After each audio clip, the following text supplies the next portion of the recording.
نحمدہ ونصلی ونسلم علی رسولہ الکریم بسم اللہ الرحمن الرحیم۔ آپ علیہ الصلاۃ والسلام جن کو اللہ رب العزت نے رحمت للعالمین بنایا، آپ علیہ الصلاۃ والسلام کو امام الانبیاء، فخر الانبیاء، قائد الانبیاء صلی اللہ تعالی علیہ وسلم اللہ نے بنایا، اور آپ علیہ الصلاۃ والسلام کے ہر فرمان کے اندر رحمت ہی رحمت ہے، ہمارے لیے خیر خواہی ہی خیر خواہی ہے، ہمارے لیے اچھائی ہی اچھائی ہے، خیر ہی خیر ہے۔ تو صحت بیماری کا مالک تو اللہ رب العزت کی ذات ہے۔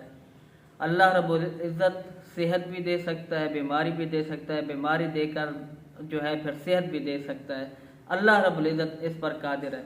آپ علیہ الصلاۃ والسلام نے ایک دم بتایا ہے، اگر کسی آدمی کے جسم کے اندر درد ہو تو اس پر عمل کیا جائے تو اس سے انشاءاللہ جسم کے درد سے چھٹکارا مل سکتا ہے۔ ایک صحابی حضرت عثمان بن ابو العاص رضی اللہ تعالی عنہ، انہوں نے آپ علیہ الصلاۃ والسلام کے سامنے اپنے جسم کے کسی حصے کے درد کے بارے میں ذکر فرمایا، تو آپ علیہ الصلاۃ والسلام نے ان کو یہ دم بتایا۔ وہ دم کیا تھا؟ آپ علیہ الصلاۃ والسلام نے فرمایا، جسم کے جس حصے پر درد ہو اس پر ہاتھ رکھو اور 3 مرتبہ پڑھو بسم اللہ بسم اللہ بسم اللہ، پھر پڑھو 7 مرتبہ اعوذ بعزت اللہ و قدرتہ من شر ما اجد و احاذر۔